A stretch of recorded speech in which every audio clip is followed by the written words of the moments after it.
So, Jorge, what would be your dream Nintendo related theme park other than what is already part of Super Nintendo World? This is just quick and easy for me. Zelda.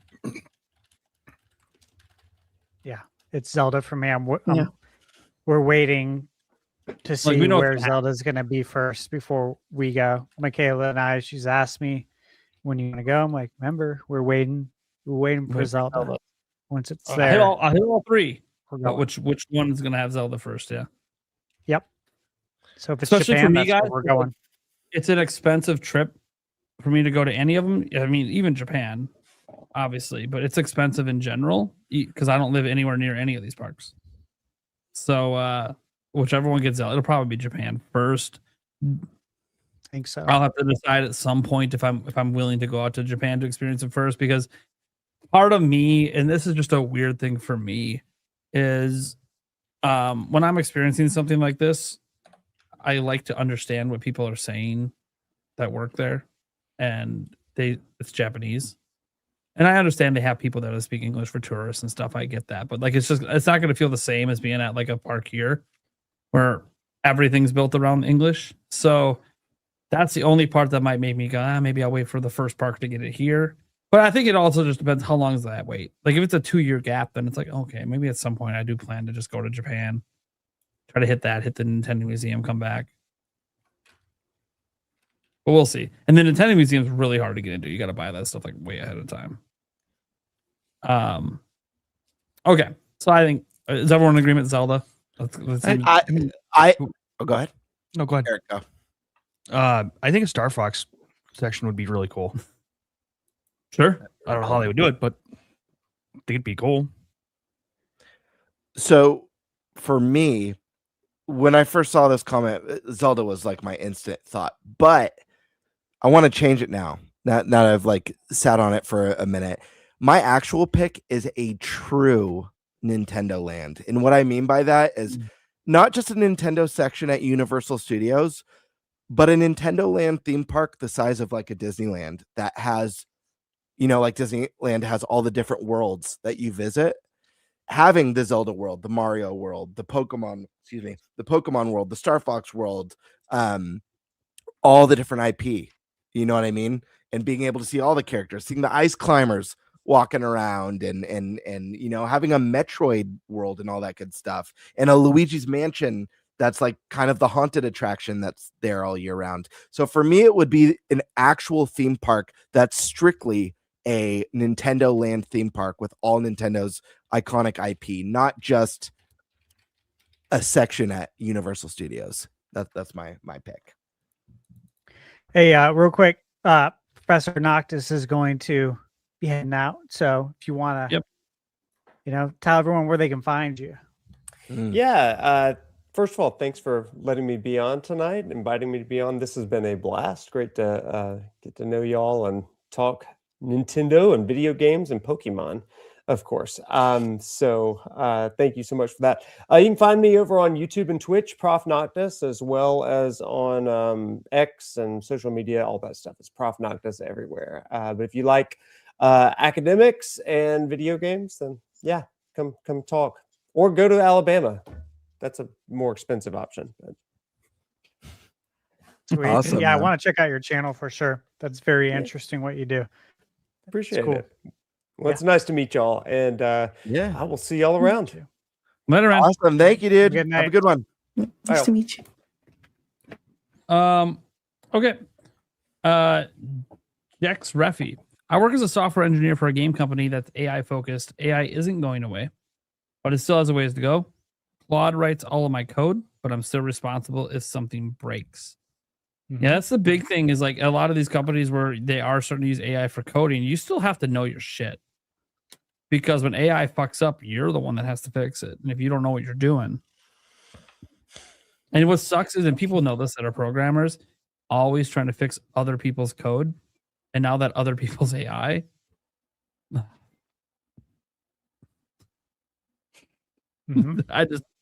I know my dad's a programmer. Like, I know he hates AI because he thinks the code is actually not very good.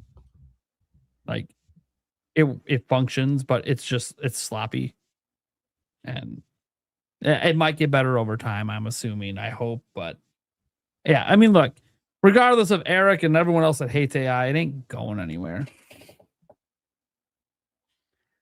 Oh, it's just gonna keep. I mean, I guess quote unquote getting better. It will, because we'll be training it. I mean, by the time it's super good, guys, I might be dead. But no, it'll be sooner than that. It depends on what you want it to be good at. I train my replacement at work every day. Yeah, you do. I mean, you know you're on the way. You're the last person in your department. It's kind of like, okay, I mean, the writing's on the wall. This department's not going to be here. The moment they realize they don't need my interaction because I just realized everything I do AI can do shit. It would be nice though if we could. I was saying this in my chat earlier in the stream when we were talking about it, because AI pulls, maybe not so much in like my field, but like with game development or with like movies and stuff, AI pulls from sources. That's why we had that big controversy with Marathon, where an artist was like, "What the hell? This is my art's my art's in this game." That wasn't them consciously stealing someone's art. That was AI pulling from that. And so it would be nice if that if AI is sourcing from other people's creations, if there was something in place that was anytime AI pulled from someone's work, that person got compensated for it. It's not going to happen, but it would be nice. That'll never happen. Especially when like you work for the companies and they'll just be like, we own all your work. It's not you, so you don't get shit. That's just no, but like if you're just like an artist who sells art and then like all of a sudden your art is like all over a video game, you're like, what the hell? I mean, that's illegal technically. They should I don't know. They should sue. Is it? It is. Who's responsible? Is it that supposed to pay for rights? If AI sourced it, who's responsible? Is it the dev? Is it the company? Is it the You'd sue all the the above. You'd sue all of the above. You would just do a blanket lawsuit that covers all of it because somebody along the way stole your art. Sure. It actually would be. I'm surprised it hasn't happened yet, but that's because in the world of big business where there has been accusations of that, they've dealt with it privately, probably settlements or whatever. And you just wonder who's going to be the person to say, fuck your settlement. Let's go to court. Someone's going to do it someday that's got the money to do it because they're going to be like, fuck this. I'm tired of this shit, stealing our shit.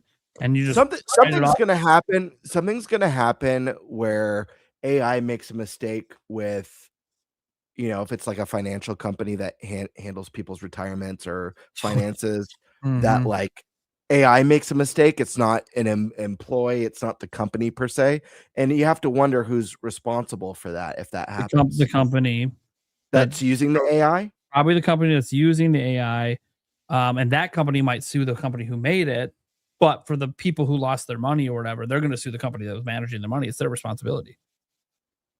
They didn't hire an AI. They hired your company. And your company fucked up. Yeah. Do you get priced out of that loss? You're responsible for the tools you were using with my money. Yeah. If I give Eric $1,000 and he loses it because he used some AI algorithm to stick my money in some fucking dead ass company that clearly was going to go under because Eric didn't bother to Google to see if they're even a real company. But AI said this is a great investment now on some fucking penny stock that's not going to exist in 2 months. I'm just using them as an example. It'd be like, yeah, I'd hold Eric responsible for losing my fucking money because he listened to something he shouldn't have listened to because he didn't bother to Google search. Now, Eric wouldn't do something like that. He fucking hates AI.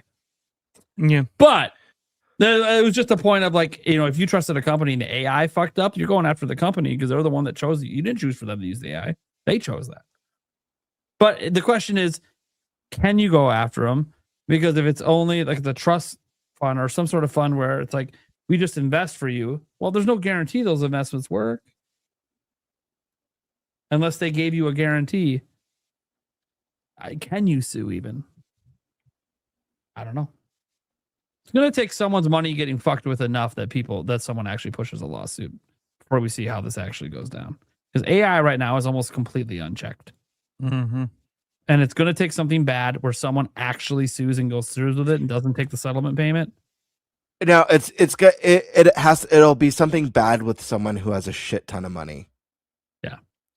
It has to be. Because bad stuff will happen to normal, like your average person. It's got to be someone with a shit ton of money. One, because it's going to be expensive anyways, because the AI companies will have all the expensive lawyers.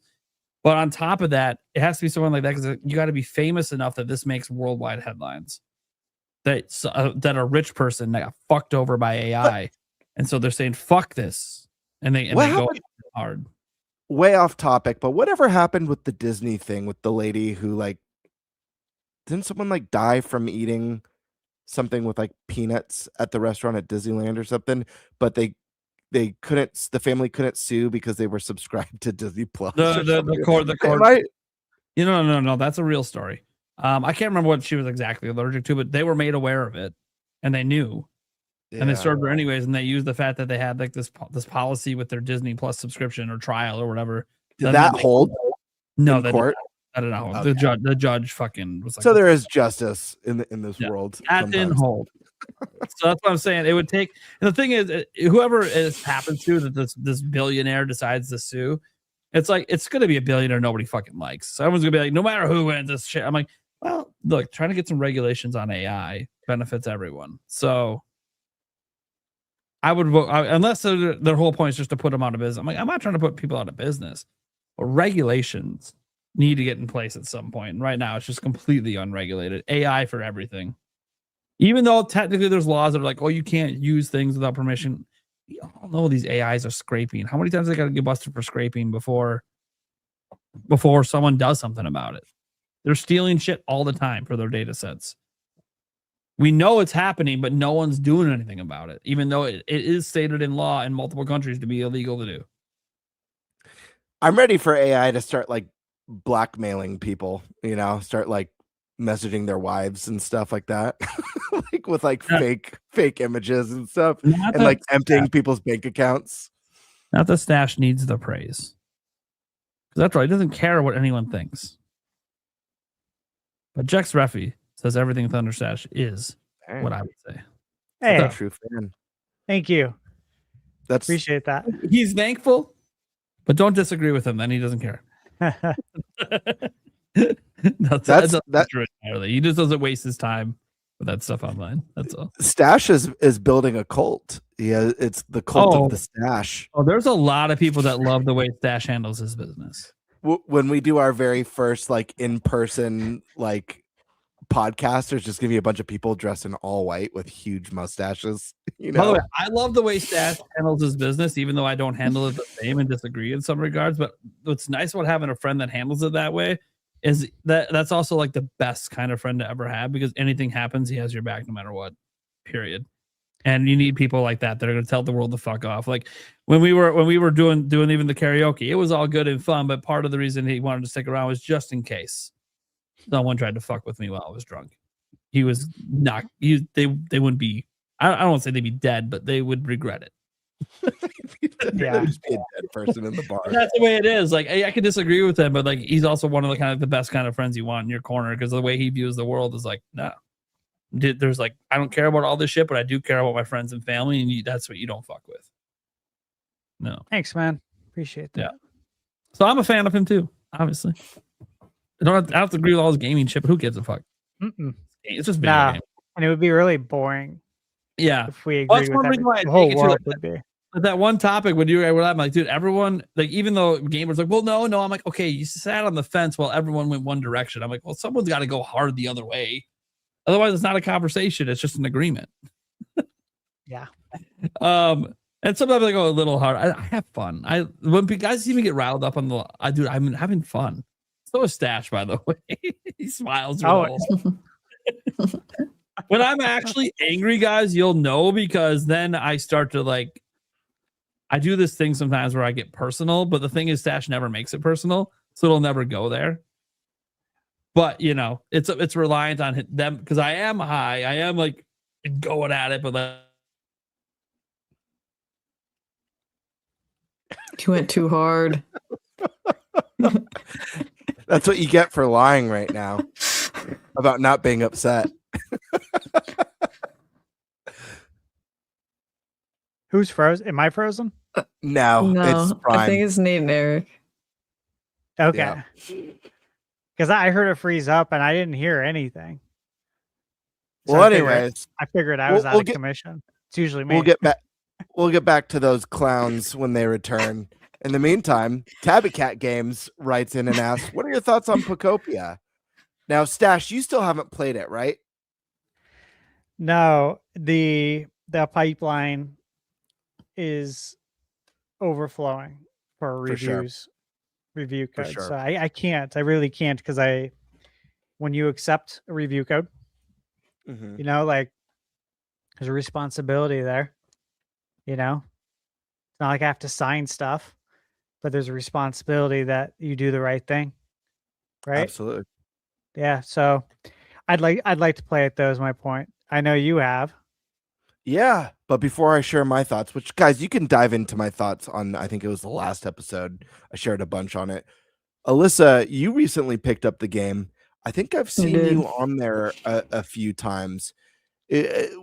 How far into it are you right now? And what are your thoughts as someone who it seems like I know you like cozy games, but you did, Mhm. it sounded like, unless I misunderstood, you were kind of on the fence, but then after watching our last episode, it actually kind of sold you on picking up the game. So Yeah, what are your thoughts? you had me like almost convinced. I had it in my cart, so then I was like, for a fun thing for stream, I like made it a goal. I was like, whatever amount or anything. So then I ended up hitting the goal. So I was like, all right, well, we're gonna buy Pocopia. So I will be streaming some of it tomorrow, but I did want to get through a lot of the tutorial area first. Mhm. I think I still have like 3 abilities left to find.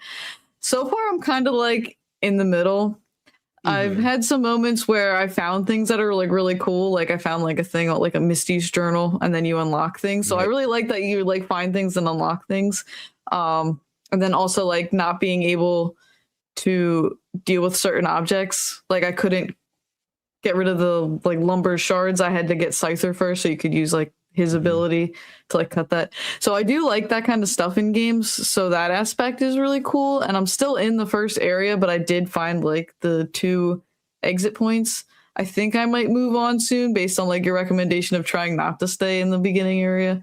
Cause I'm gonna assume you get like upgrades and stuff to your abilities as well. So maybe it makes things a little easier, or you can do more. Like you can only water like in a cross pattern. So I'm wondering maybe you'll have that expanded. So I'm like, well, maybe I shouldn't worry about watering all the land here and like move on and come back. Yeah, so I definitely recommend, I mean, make your island nice, customize your Yeah. homes, do your objectives, explore. The thing that really started getting me hooked was like just building all the different habitats and then learning, oh, once I build a house and I move a Pokemon into that house, that opens that habitat back up for a new Oh, Pokemon to okay. show up there, which is really nice. So I mean, I must have like 30 Pokemon in my starting area, which is really cool because they're all interacting with each other. But I will say, if you stay in that first zone, you are definitely limiting yourself, because I don't want to spoil too much because there is a lot of surprises in the game. But in the second zone, like I just got the ability to swim, you know, Okay. which if you go in water in the beginning, you just sink to the bottom, Yeah. you know, and then it'll, kind of restart you outside of the water. I can swim now. There's other abilities I have, but you also find Pokemon that can follow you that do other things. Like, I never found, and I don't know if there is one, an electric Pokemon in the first zone, but in the second zone, I found one, and that when you have an electric Pokemon follow you, it will power up like electronics. So lamps Oh, that okay. are lit up, or if you have electronics in your homes, even in the first zone, you could have them follow you to the first zone to power on all those electronics so you have it. I will say, I went crazy watering everything in the first zone. You'll trigger it if you haven't gotten there yet. There will be a story beat where it rains for the first time. I don't know if you've gotten there. No. And when it rains, that makes the grass green. So Oh, okay. a Yeah, ton that of makes it will sense. be green. Do not stress about that, because I was doing the same. But the thing I would say, it's like, I don't know how many hours in you are, but I was the same as you. At first, I was like, I don't think I'm gonna like this. I was like, I don't know if I like this. And it's been a matter of just spending, the more time I spend in this world and the more I grow up, grow these zones and add Pokemon and level up to where I have like the level 3 house or the level 4 house that I could build now. That's 2 stories, and I could move 4 Pokemon into that one house. And I don't know. I feel like it's a game that just keeps on giving is the best way to describe it. But yeah, I did in this one spot you were like punching through the wall and it opened up like this cave area and you were like walking through this cave and find all this stuff. I really like that. That was pretty cool. Like I like discovering things and exploring a lot. So that aspect I'm enjoying so far, even just in the first area there. Nice. Were you a Animal Crossing fan? I forget. Yeah, I liked it a lot more when I was younger, when I had more time. That's like my issue is like I like these games. It's just I like going on an adventure, and I know this kind of has that, which is why I has more of it. I have like more interest into this. But I like the collecting and all of that and the cozy stuff. So like, yeah. Big on fishing. It's fun, and I will say there is something really cool about, since you don't evolve Pokemon in this game, you have to, like, if you start with Squirtle, you have to build a habitat and hope that Wartortle shows up to it, and then you have to build a different habitat and hope that Blastoise shows up to it. But Blastoise is a very rare outcome, so you could build a Blastoise habitat and not see Blastoise for 3 weeks of checking every day. So when you do see them, or you see like a legendary Pokemon in the game, or you get it to like join you, it feels like a very special, like, it feels like, I don't know, it almost to me feels like opening up a pack and pulling a card that's kind of a rare holographic or something. I don't know, but that's cool. Stash, I'm curious if Michaela's interest has increased on this one at all. Because I know you showed her the trailer and she wasn't that into it, at least, but she did love Animal Crossing. And I really feel like, I gave Animal Crossing a chance multiple times, and I understand the appeal. But Animal Crossing, like, this game to me is Animal Crossing, but with much more to do and much more to acquire. So I feel like if you like that game, this one should be right up your alley. But that's just me. She's still playing Animal Crossing. She's playing that the new update. Sure. For Switch 2. And she's playing Fallout 4. Nice. On Switch 2. She loves Fallout. So I have mentioned it to her plenty of times. Monitoring the situation, I guess you could say. Sure. Not closely, but I'm definitely monitoring it. Waiting to see like when that Animal Crossing kind of like wanes out a little bit and she starts playing more of her mobile games. And when that happens, that's a red flag, as we all know. Yeah. Because that's not real video games. So it's like, we gotta get you off that. Okay. It seems like you need an actual real video game. Let me introduce Pokopia now, and not, whatever you're playing on your phone that got you stuff. It ain't good for you. Ain't good for the brain. Very true. All right, let's move on to the next one from Cartoon. Family has only one Switch. Everyone wants a game. Yeah, we have multiple Switch 1s in my household, but only one Switch 2, and everyone wants a game. And everyone wants a Switch 2. So, I'm sure once, if we get a Pro or an OLED model, the OG Switch 2 will probably be the musical Switch 2 that goes around. Oh, we'll probably get one for the holidays over time and stuff, but it is expensive to. It's not like Switch where it's relatively simple to get one for the whole family. All right. Let's see. Legend of Barhosh asks, or no, gifted Sky Swords Alyssa 1 membership. Thank you, Legend. Hell yeah. Very, very cool. We've got Demonic Brawler. I work self-checkout, and every day I hear people complain about bagging their own groceries. And every time I wonder how many people in their late 40s complained about pumping their own gas. Well, there was a time where you weren't allowed to pump your own gas. There used to be people at the pumps who would pump it for you, but I don't think I've ever heard. Have you guys heard anyone complain about pumping gas? I don't know if I've ever heard that. Maybe like a minor whine, like, oh, it's cold out, I don't want to get out of my car, but like not a group of people. I could see debating it. I could see debating it with your partner in the car. Yeah, the gas. But I do think the gentleman should pump the gas, in my opinion. Yeah, he's down in the late like 1940s when you're pumping gas. Obviously, this was a thing for a long time. People complained about it. Then there was self-service, or not self-service, but service gas. Like, you remember Back to the Future? Mm-hmm. He pulled up. It was in 1955 when they go back in time and they come out and pump the gas. So yeah, there was a time where people complained about having to pump gas, just like people today complain about having to bag their own groceries at self-checkout. Yet you went self-checkout. You don't have to do this. But this is the whole thing, is that people always find reasons, ways to complain. And yeah, I think there are some states that do pumping gas differently. Here in Arizona, you pump your own gas. It's hot as hell out. It was over 100 degrees today in March. So, yeah. But again, this is part of life. Be happy you have a vehicle to pump gas into. Stop complaining. Yeah. When we hit those Mad Max days, you'll be happy that if there's gas to pump. Right? You know what I mean?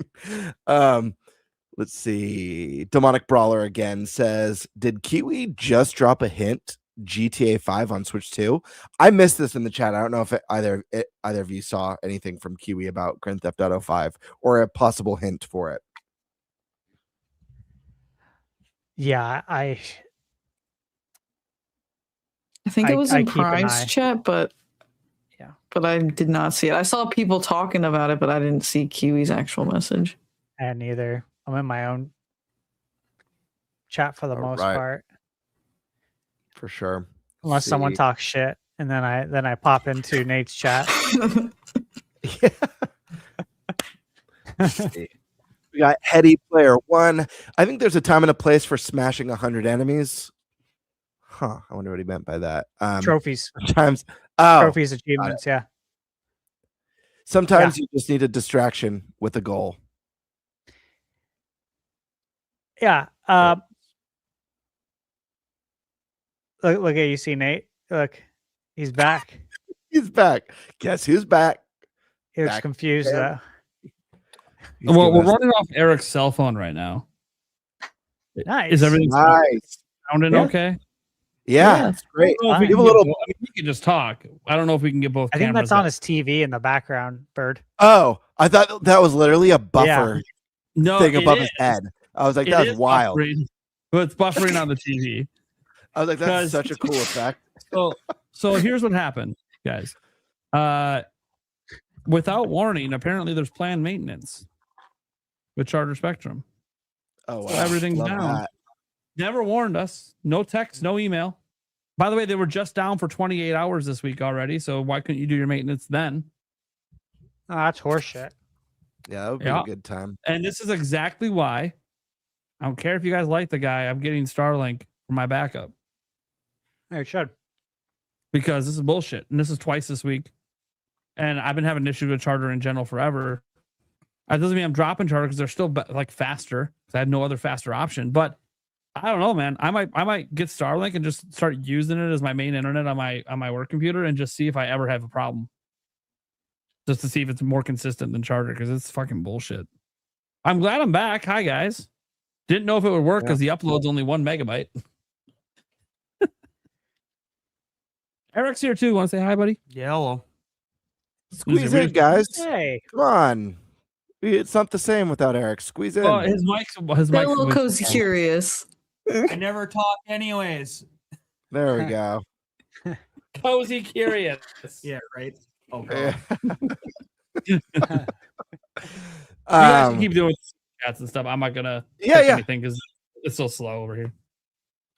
Yeah, Heady Player One was just talking about smashing enemies, smash or pass with video game enemies. Let's move on to the next one. All right, Daniel Almaraz 319 says keycard will save physical media to be here longer. That's what I'm saying, folks. That's what I'm saying. But if you don't consider keycards physical, then is it keeping physical around? We already went over this last week, Yeah. and we all established, including yourself, that it is physical. It is tangible. Oh, and I thought of something too. You said, what's a device that has to be online to function? PlayStation Portal. Well, I know that. Okay. That's So why I don't consider the PlayStation- Portal like a competitor with Switch 2 because you can't play it natively. But it's a physical device, right? That's useless without the internet, yeah. Okay, just want to make sure. Just like the key card. Yeah, okay, it's technically a physical item, but without internet, it's useless. Fair enough. Literally, Alrighty. if the internet goes Next- down, it's empty. It's nothing. It's But a recycling. physical card. Something you recycle. Next up, Gamebird wrote in. He asks, what's the weirdest place you've ever gotten a sunburn? On your body or where On your body. you got the burn at? Oh, of course, that's what you meant. Of course. The weirdest place on my body. Under the sea. Wait. You like looking for real answers here? Yeah, Nate, you're up. How am I first? Why am I first for this weird question? Because you missed out on half the questions. So I did not miss out on half. I was the one featuring the most of them. Like gone for like 5 minutes. well, Okay. it felt like a lifetime for me. You were greatly missed. That's great. I don't think I was that missed. There's probably a lot of relief in the chat when I vanished. It's not true.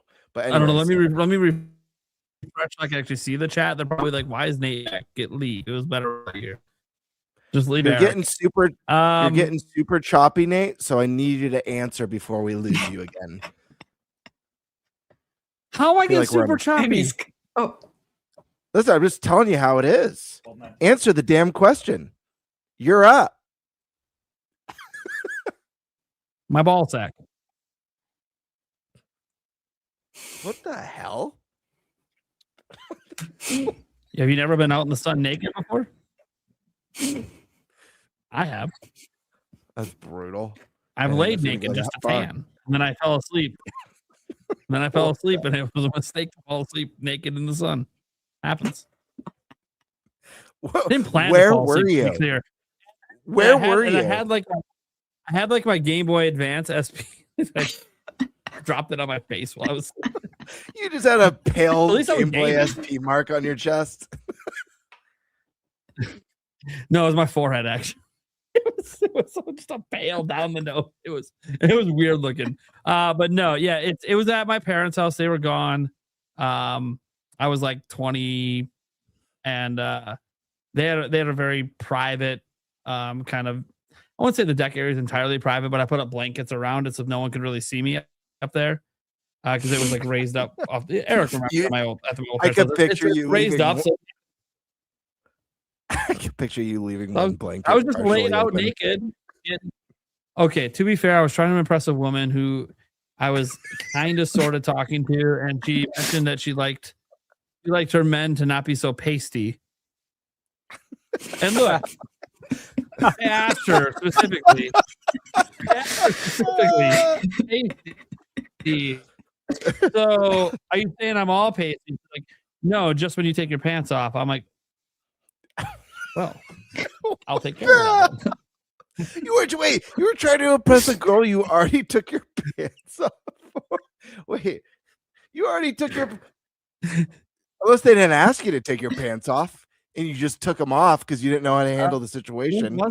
She asked you what you were up to this can't weekend remember. and you got nervous and took your I pants off. don't. No. It wasn't a situation where I had her in the room and pants are off and we're doing stuff. It was more of a situation of we met at a college party and I got depantsed. So she made that comment, and in hindsight, I'm like, I think it was a joke, but at the time, I took it serious.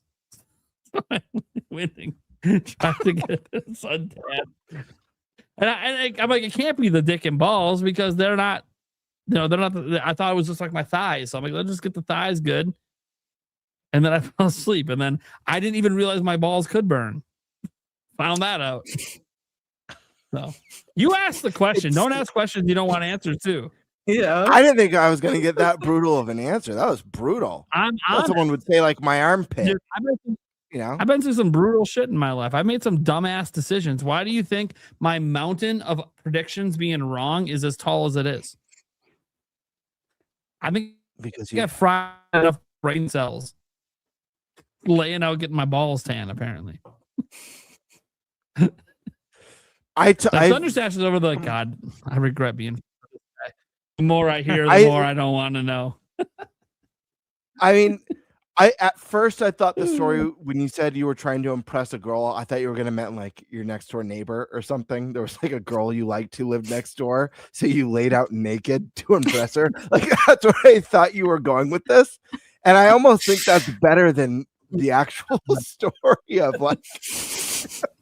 You were pantsed in front of her, and you needed a redo so she could see your thighs weren't that pasty. Anyways, this is forever now. This is forever an etched story in history. This is not a stream that gets hidden after. So, congrats, internet. You know something about my 20-year-old self. You could have just left that 20 years ago. That was decades ago at this point. That's crazy for me to even say that was decades ago. All right. Well, if anyone else wants to go on this one, otherwise we could move to the next question. I refuse to be the first to answer any question moving forward. If I'm going to be stuck with the only one telling the story. Yeah, buddy.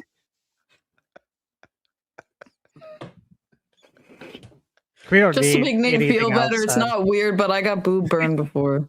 There you go. That's pretty normal for a woman. Yeah, so it's not weird. I don't have a weird place. Yeah, sorry. That's not really weird. Yeah, it's a private part area, but it's not the ball sack. So. I love that you were trying to impress a girl that you were pantsed in front of. But then we never dated or hooked up, so it didn't work out. It makes me think of the Seinfeld episode where the girl walks in on George naked after he gets out of the ocean. That's the best. He's like, it was cold. You don't know about shrinkage? Yeah. You don't know about shrinkage? That's a great shrinkage. All right. What's the next? Right. I know there's some more. Let's go to the next one. What does the panel think about walkthroughs? Do what you got to do. Yeah. See, I realized it was something we haven't really had a conversation on. That's why I threw it in. I was like, I'm just kind of curious. What do people actually think about walkthroughs? Like good, bad, indifferent, don't care.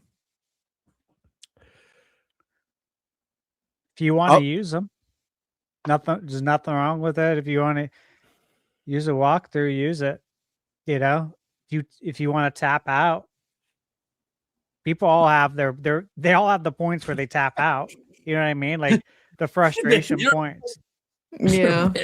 Well, look, it's different from when we were growing up, because when we were growing up, there wasn't a way to go on the internet and get the answer.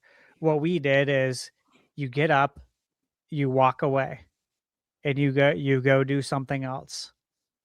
And maybe you'll come back tomorrow and you'll have a different idea to try. That's usually what I did when I got stuck. There's no one to ask. Writing a lot in notebooks and then going to school and brainstorming with others to try to think of a new way to approach whatever I was doing. It was fun, but I understand that's not realistic now, and there's so many games to play and only so much time, and people don't really like that, I don't think, as much anymore. We did it because we had to also, so who's to say we would have done it different if we were born now? So I got no problem with it. Alyssa? Okay.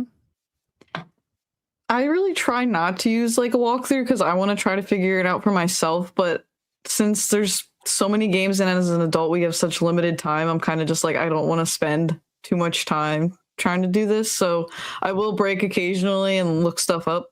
But if somebody's playing like a game just comes out and there's a group of us all playing it, I try to reach out to friends first for hints so I can still try to like think about it. But I'm not necessarily like against walkthroughs. I think they're good. You know, it's an option. Prime. There was a time in my life I would basically say you're a bitch if you're using a walkthrough. And that's just because What the hell? that's just because growing up as a kid, I'm offended. if you didn't use walkthroughs, no one knew because you bought the guide from the store. Nobody knew you had that. Nate, that wasn't directed at Alyssa, was it? Because think she it went right was. before you and said, sometimes I'll use them. And then you started and you went, there was a time where I would have said you're a bitch. No, when we were growing up, that's what you said. Like when we were at Toys R Us or GameStop, I can't remember. And I was with my mom and they asked if I wanted the player's guide. And I can't remember if I said player's guides are for bitches or for pussies, excuse my language. But I said it in front of my mom and she looked at me like, what are you doing? It's like, well, it's true. It's for bitches. Dude, my mom would have slapped me if I Yeah, said there's that. a I ain't as a no little bitch. kid. There's a time in my life, as I said, that I definitely said stuff like that. I ain't no I did. Maybe even when pressed on it, dropped the R word, which was not the right thing to do. But I was a kid and didn't care. Didn't think of how it affects others. All I cared about was just saying how dumb it is to use walkthroughs, especially when you were a kid. And for me, it's like as a kid, even though I was a 4 or 5 sport athlete and busy all the time and music, dude, I had so much free time. Like I know it felt like I was busy all the time, but now that I'm an adult, nah, dude, I was still pounding like 60 hours of games a week despite all that. I just didn't sleep as much. Which may or may not have been a good thing. It might be why I forgot the ending of Ocarina of Time, the lack of sleep. So it might not have been a smart thing long haul, but at the time, dude, I was full-time plus gaming and doing all the sports and everything and all the practices. But there was definitely a time in my life when I felt that way, that like don't use walkthroughs at all. At least to beat the game. The 100% I didn't really care. But to beat it, no, get through the game. Then if you want to use a walkthrough after to see what you missed, fine. Especially back then when there wasn't achievements, there wasn't any way to know if you missed anything unless you just knew you missed it. So I had no problem with guides after you beat it, but most, anyone using a walkthrough, it's ironic because I started running a website where I wrote walkthroughs for Zelda. Mm-hmm. But it's like, it didn't mean that I think people visiting the website using my walkthrough was a bitch, because I definitely did at the time. I was just taking advantage of what I thought were idiots at the time. In hindsight, that was a really bad attitude to have. Because it was just taking in consideration myself and nobody else. And it's the attitude era. The attitude era. And to be fair, lots of things were like that. People were calling people bitches and pussies and all sorts of shit over anything. The R word was tossed around like it was just part of the language and nobody cared. And they did back in the time, really. Social workers would sometimes get on your ass about it, but most people just leave you alone because everyone understood you just meant stupid. You're just calling people stupid. Simpler times. Yeah, and you get to today, and I know the R word's made a comeback in some circles, but I'm not gonna be uttering it. I literally have people in my family deal with some issues. It's just growing up, I've realized I'll just use the right word. I'll just call you stupid. I worked hard enough to get plenty of words out of my vocabulary. I'm just gonna keep it as is. But if someone uses it, it's not gonna offend me. But definitely not. But yeah, I'm not gonna bring them back in. No, I'm not gonna. I'll still use the word bitch. I'll still bring that one out sometimes. But so what's your stance on walkthrough? Between friends, I'll only use that one between friends. If we're all hanging out and we're drinks and Eric's being a little bitch, I'll just be like, God, stop being a pussy, Eric. But that's the only time I'll use it. I won't use it out in a fucking store or in front of my kids or any of that shit. That said, when it comes to this, that was how I used to feel. As Alyssa was saying, you get older, you have less time. Yeah, you have less time. And look, when you saw Stash with like his senior class photo of all that cool shit. Well, my mom wouldn't let me do that with any of the gaming stuff for my senior photos. I totally had a bunch of that shit and totally felt that badass back then. Dude, I always had a girlfriend. Eric knows this. I always had a girlfriend. I played all the sports. My body was decent looking. He was ready. I was minus the burnt balls. No, the burnt balls was after high school. So Gotcha. that's probably worse that it was after high school. This is pre-ball. That is worse. No, that I was an adult when I burnt my balls. Well, I said I was 20 when I said the story, so it'd be kind of awkward Still if be in high school. I still was in high school at 20. Be a little, I just didn't want to believe it, I guess. no, you did. I don't blame you. So after growing up and obviously now, especially now after I had kids and my time is more finite, the reason I play games has kind of shifted. It used to be because I like the challenge and I like that sense of discovery. And I still like the sense of discovery in some regards. And I still like the sense of challenge in so much of like when you're playing like an Elden Ring and like the boss fight's really hard. No amount of guides you look at, it's going to make that boss fight easier for you. Because at some point, even if you know how to beat them, you got to actually perform it. And there's timing. And there's certain skills you got to develop while you play. And that's still true of some games, no matter what you know. You still got to develop certain skills to beat certain games, regardless if you know how to do it. But as I've gotten older, I've just realized that there's too many games coming out that I want to play that sometimes if I'm not glancing at guides or checking out a quick video, I am going to end up not playing and beating as many games as I want.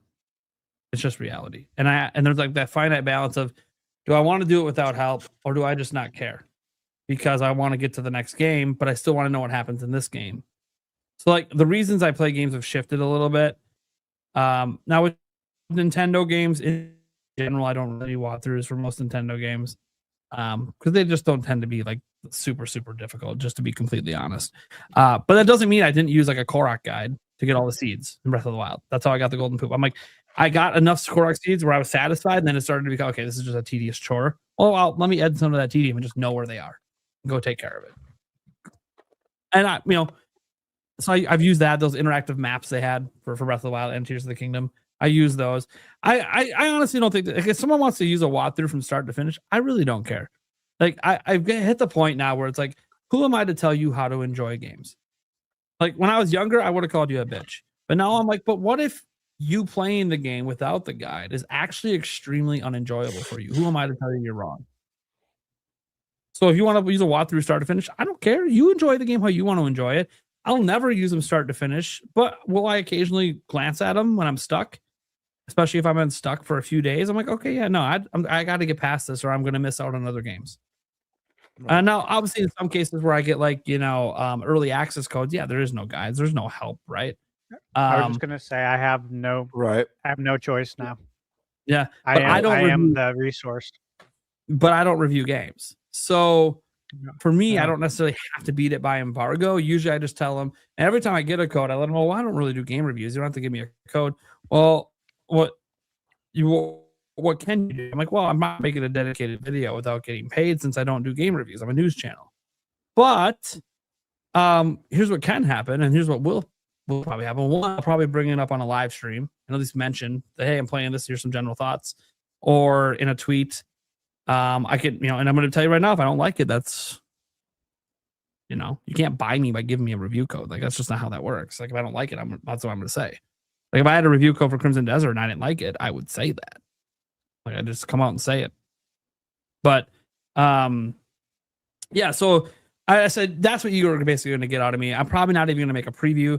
And then there's obviously like, well, it depends on if there's a special occasion. Like if Nintendo gave me early access to the next 3D Zelda, I probably would have a video ready for that day one, but that's because it's a Nintendo game and I never get early access to Nintendo games.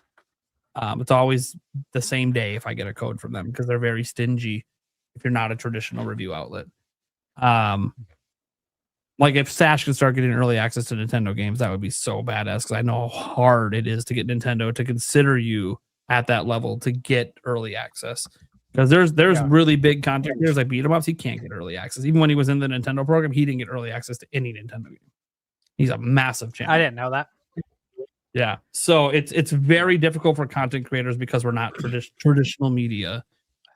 That said, that doesn't mean they won't give you codes. I said I've gotten codes on day one. It just doesn't help at that point because I mean it would help me now, obviously in my game buy-in freeze, but that would just then be a nice letting me play games and hoping I talk about it. Which, by the way, if they don't know, our podcast, all Nintendo games, we do a pseudo review like a week later, a conversation on it at least. Yeah, if I would have got Simple Copy, I would have played it just for that. Technically, you're going to get some sort of content out of it if you're Nintendo. The third parties, we don't do that for. There's just too many coming out all the time. We would literally be every episode would just be pseudo reviews of every game that came out the last week, which Thunderstash might like that. Outside of the games on embargoes on, I can't talk about, but you know, that's not the kind of show that we're running. So we still do those pseudo reviews just for the Nintendo first party stuff. And who knows? Maybe there'll eventually be a special. Like, what if Orbitals that's exclusive ends up being super special and we want to talk about it? All right, cool. Yeah. Whatever. But it's exclusive, right? Unless I guess if a third party really pops up, like we did spend some time talking about Resident Evil. So, like, you know, and the games that we really enjoy from third parties, they're going to come up organically anyways. So the way I view this with walkthroughs is just play it how you want. You want to use a walkthrough start to finish. Who am I to judge you? It's just like saying if you play on easy mode versus hard mode. Why do I care? It's your experience. And I'm not, and there was a time in my life I would have looked down upon you being, you're not even playing this game the way it's intended. Why do I care if you play it the way it's intended? Why does it have to matter to me? What matters is your enjoyment of the game. If you are having a ton of fun and you use the walkthrough the whole way, who am I to tell you you're wrong? And I'd be a hypocrite because I've looked up stuff. I'm sure Stash at some point has looked up stuff for some games. Me, you can't for embargo, but you know, it's interesting too, is you end up missing a lot of stuff too, which sucks.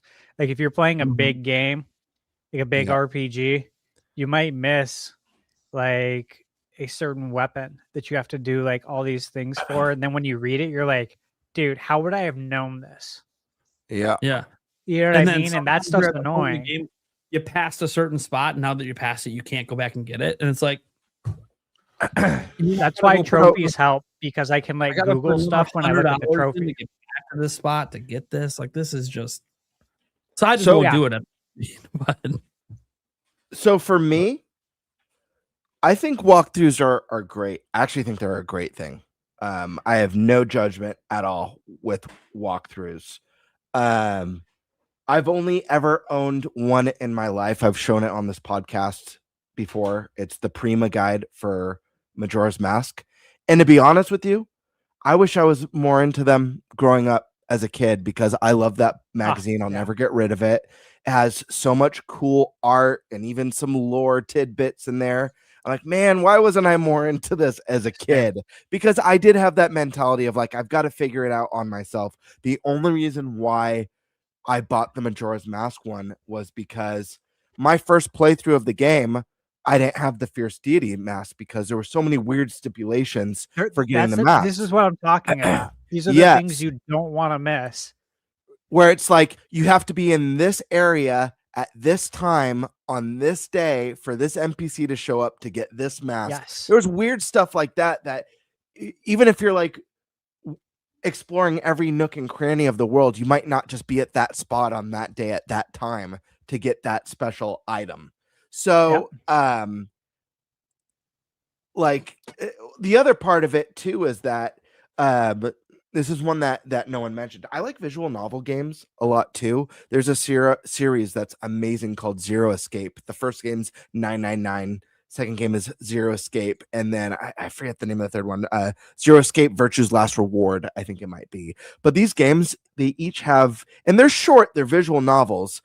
But they each have like 7 to 10 possible endings with only one true ending. So the way that I play through all of them is I do the first playthrough. And again, they're visual novels, so they're relatively short. Yeah. And then I got whatever ending I got, whether it was a basic ending, a bad ending, a special ending, but it was never the true ending. And instead of just like gambling at playing and making one specific decision or choice or going a certain way that could change the trajectory of the game, and just trying again and again and again, thinking, what can I do different this time? I'll look up, okay, I don't want spoiled the actual true ending, but I want to know the path to get there because I've already experienced this. I think walkthroughs are great for tons of reasons. Secrets, like Stash, you talk about things you miss. I mentioned, one of my favorite non-Nintendo series is Dark Souls. There are items, Yeah, accessories in those games that could literally change the trajectory of your experience that for you could real. easily miss just from not looking behind a certain rock. Yeah. Or you could get it early in the game. Like you could just run in there and grab it and like bolt out. And now you might enjoy the beginning of the game more. Like it might have been really hard for you, but now you got this sort of OP item and you're like, you know what? I think I'll keep playing. And by the time you keep playing, you find yourself enjoying it. Now you beat the game. Stuff like that. Absolutely. And I'd actually even argue, even though I love accessibility and I think accessibility is good to get more people into games, the more people that are into games, like real video games, not the cell phone stuff, I'm talking like video games, the more people who are into that, the better for the industry. So 100%. I actually prefer walkthroughs over easy mode, but I would never get rid of an easy mode on a game. I think it's good that there's easy, normal, hard, whatever, extreme.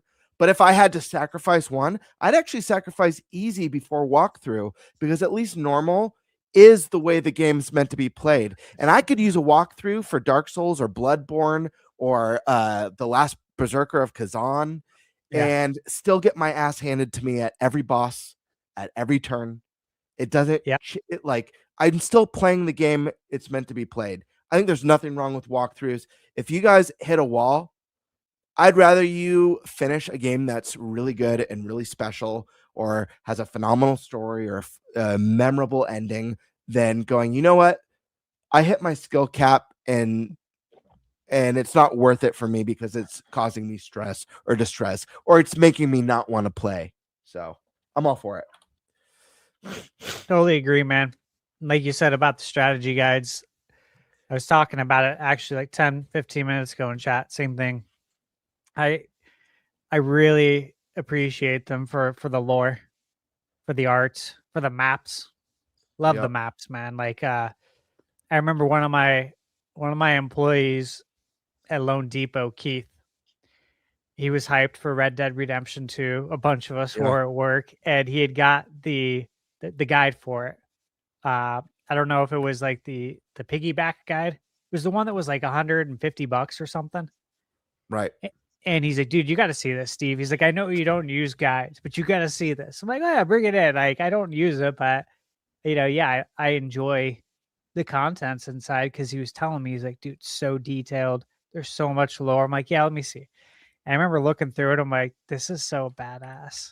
Like, that's awesome. And it made me think like I should have bought these when I was younger for this stuff, just not used. But also we didn't have the buying power to do that. That's another thing.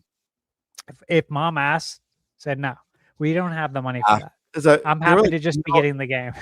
They were like $10, $15 books, maybe 20. I don't really remember. They were. It was another thing tacked on. I'd be lying if I said I didn't wish that I had the Ocarina of Time guide or the Link to the Past. Like I wish I had those books, even if they have the wear and tear of being from my childhood. That's even better. Like some of the creases and stuff, the history of the worn out edges. As much as I love pristine stuff, sometimes when I look at some of my stuff that has like the childhood wear on it, it has even more nostalgia associated with it. So yeah, I'm all for that stuff. Enjoy it. Use your walkthroughs. It's totally okay. I recommend trying games on normal as opposed to easy because that is the way the designed way to play it first. But if you play it easy, no biggie. Some get like I have game time. I'm awful at first person shooters. Like it's a fact. I'm terrible at them. I don't have the speed or the reflexes. Maybe it's because I play on console and I just can't get headshots. Splatoon is like the first time I've jumped into like a multiplayer shooter where I feel like I'm okay at it. But yeah, I just don't have it with, when I used to play Destiny going into PvP, I'm like, yeah, I'll stick with the PvE stuff. Maybe I'm not cut out for this sort of thing. But let's go to the next question from Cooster69. Maybe Stash can answer this. Do sealed, unopened special editions of video games increase in value? Stash man. Yeah, absolutely. 100%. Yes. They fetch the most. Of course the quality, the condition of it. I'll tell you what, there's been stuff I bought over the years, and it was a game that I've already bought digitally, and I'm literally buying it as a collector's item, and it's arrived jacked up, and I could tell that it wasn't from the trip here. It was from the packaging. Sure. Like the way they packaged it. Because the box will show up and the box literally looks like it was just folded out and taped and placed on my doorstep. It was in perfect condition. But then when you look inside, the box is all jacked up. And I'll call them up, be like, hey, I just got the game, man. I'll take pictures. Mm-hmm. I need you guys to send me a game that's not effed up. Thanks. And also, you're inconveniencing me. So, yeah. Do you think I want to call you and do this right now? No. So let's just make this right. Okay. Yeah.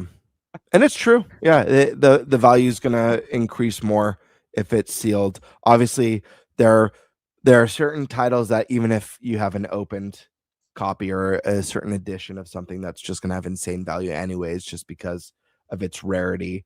But yeah, I'll say, mad respect to anyone who has like that perfect self-control with collector's editions.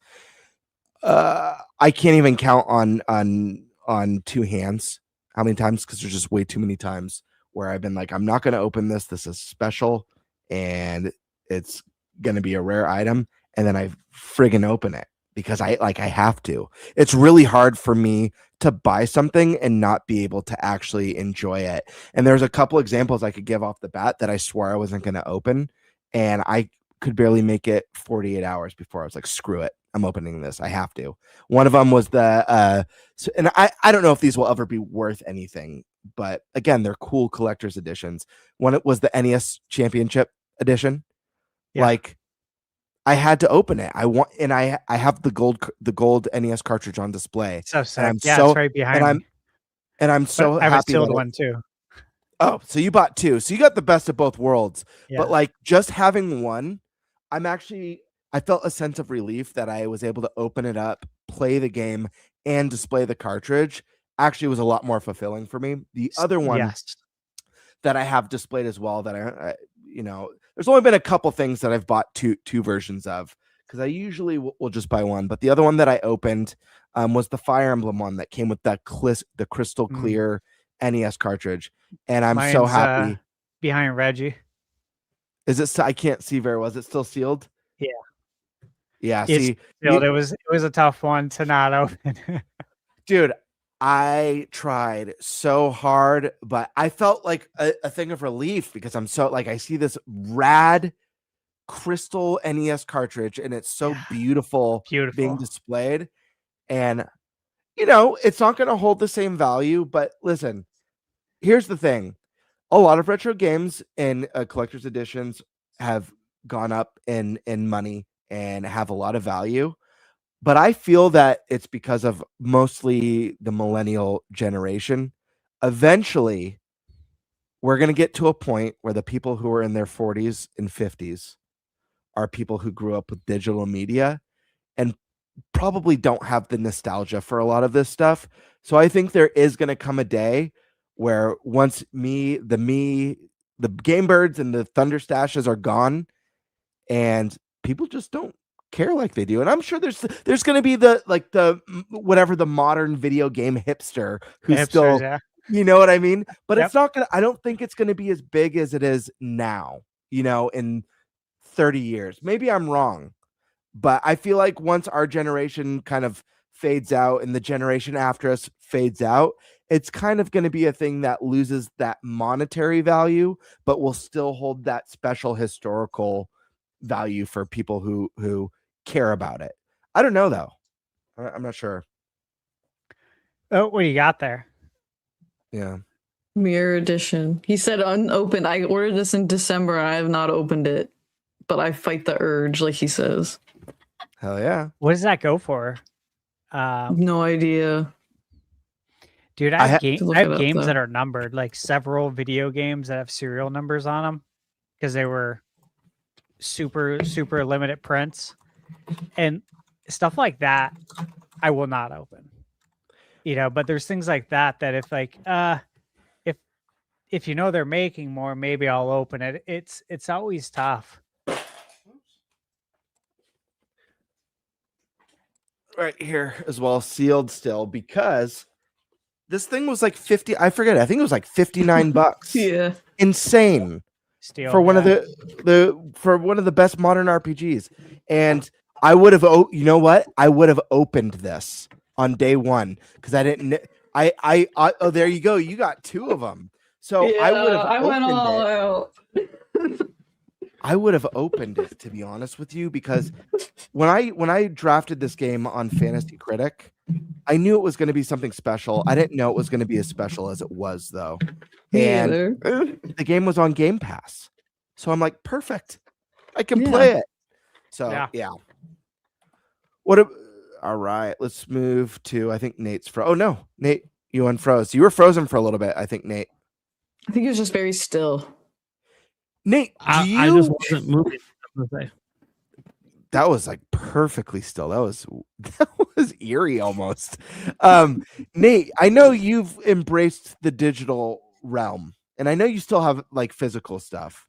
But have you kept stuff from like previous generations? Do you have anything from Switch 1 or from Wii U that's sealed still, or are you an open everything kind of person?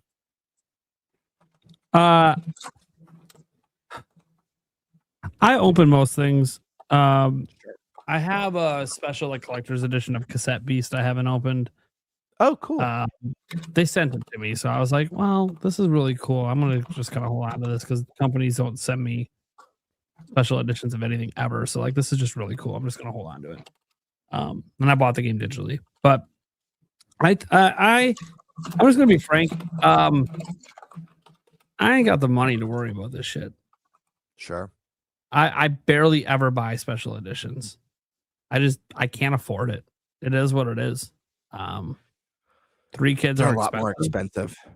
And yeah. So like for me, like the Zelda ones, I go for those when they exist. They don't actually exist that often. If you actually go back and look at the history, they're actually not that normal with releases. Like Echoes of Wisdom had nothing.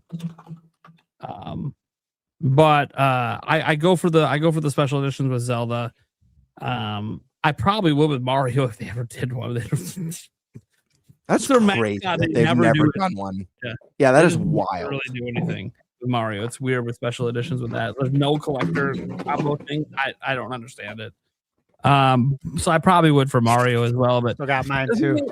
The thing is, like, if Expedition 33 comes to Switch 2, like, I'm gonna want the version like she just showed of it. But it's like, am I really gonna shell out the extra dough?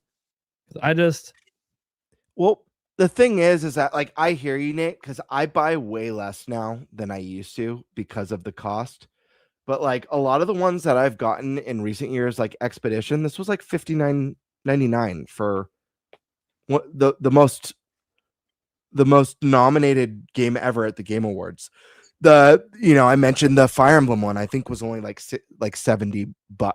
I think the NES one, the NES Championship one, was like $50.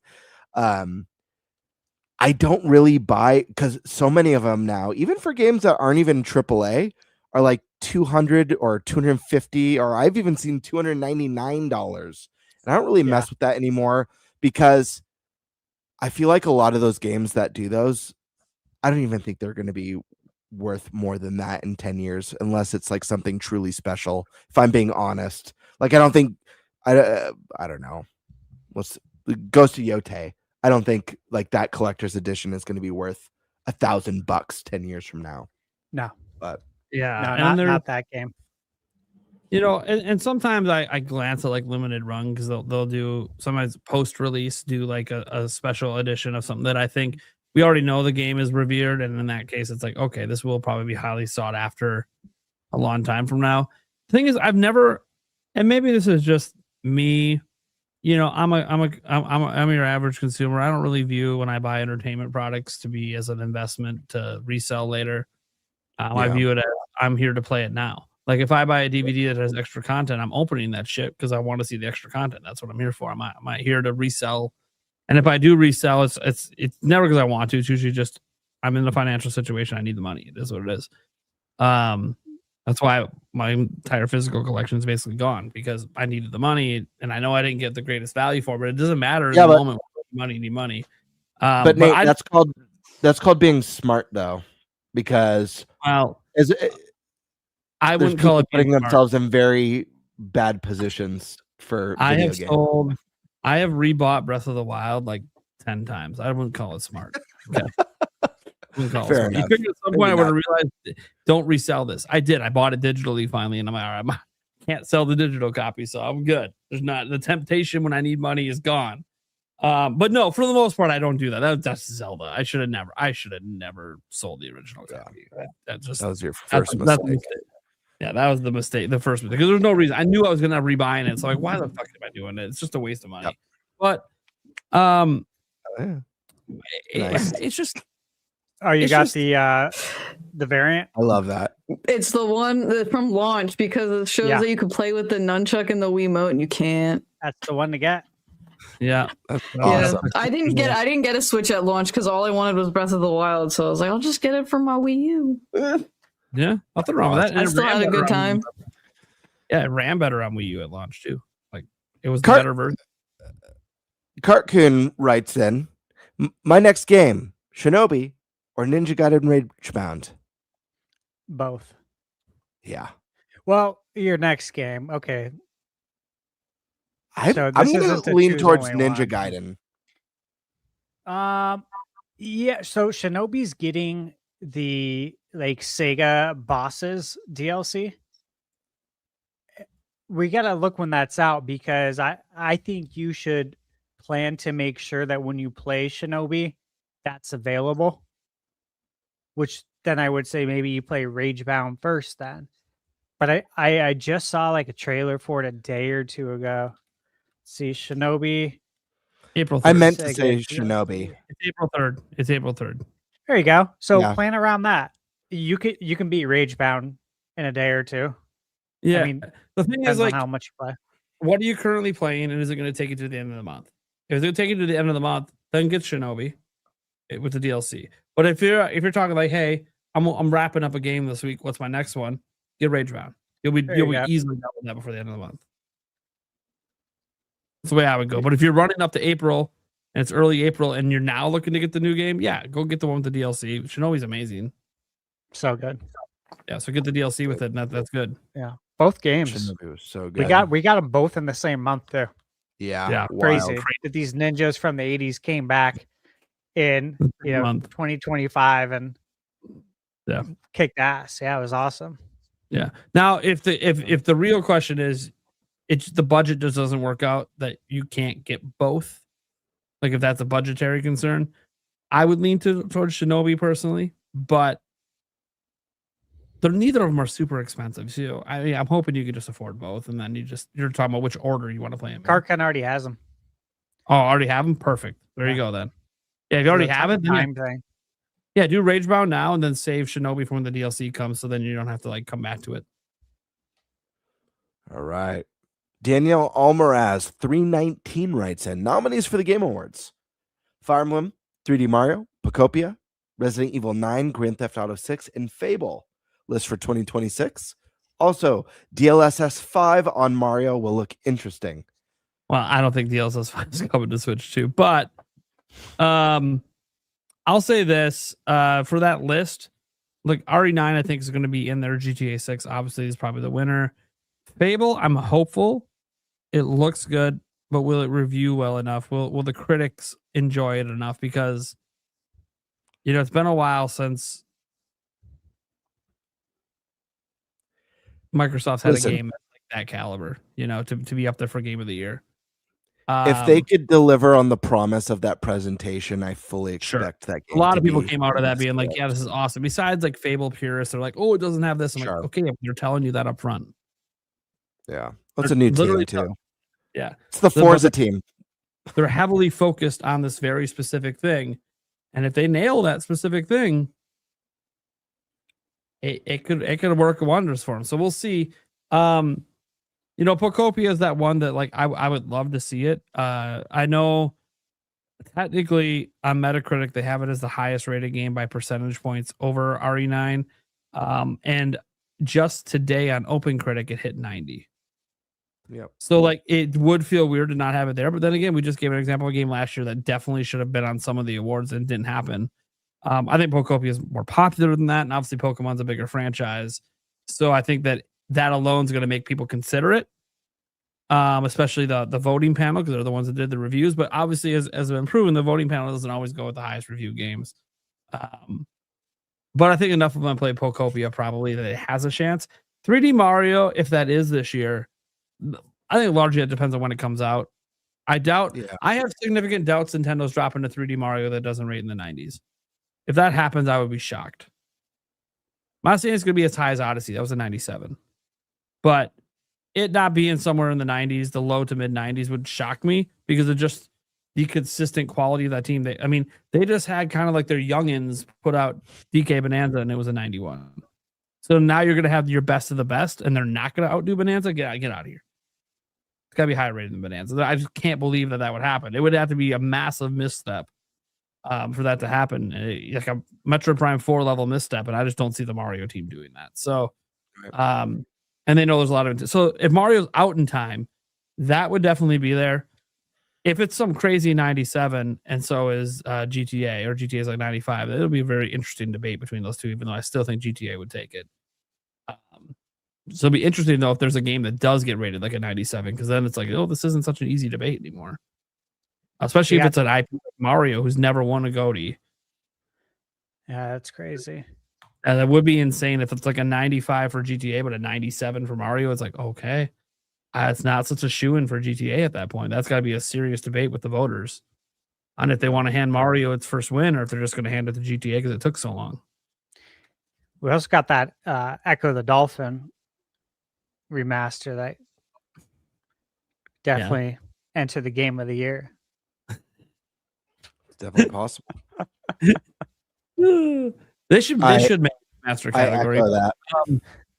Yeah, but like, so Fire Emblem, that's one that it's like, I don't think Fire Emblem gets nominated. I mean, look, 3 Nintendo games aren't getting in. Let's just be very clear that 3 Nintendo published games aren't getting in. I would love it because it's happened with Sony before, but I just don't see it happening. The only way it happens is if like example, you don't have Wolverine on the list. Is Wolverine not going to do well? Because that feels like Sony's game this year to get in. Because Sony has games in every year. So I feel like Wolverine would probably get in. Fable's the one that I'm just not sure about because Microsoft hasn't had a game rate high enough to really be considered. It doesn't mean they hadn't have good games. Indiana Jones was great, came out in December, so I never had a chance. But yeah, I could see RE9, GTA 6, Pocopia. I think the reception's so good on that game. I can kind of see that depending on what else happens the rest of the year, maybe sneaking in there. 3D Mario is like a shoe-in if it does come out because I just don't see how it's going to not rate well.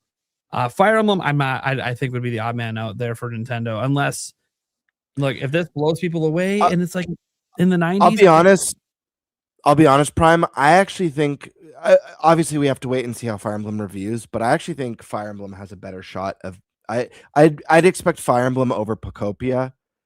As crazy as that sounds, because Pocopia's at a 9, I could see this Fire Emblem. We haven't seen enough of it. It looks incredible. 3 Houses was a critical darling. It was the fan choice game of the year that year. Yeah, it was. If this game lands an 88 or higher, which I think it stands a very strong chance of doing if it has the quality of 3 Houses, I think it's a stronger front runner than Pocopia, just by the nature of the game. But who knows? Maybe I'm wrong. For some reason, I'm super on the fence, even though it's the highest rated game so far. I'm just on the fence with Pocopia. What makes me not as on the fence is just the fact that Pokopia surprised people. Sure. Fire Emblem being good wouldn't be surprising.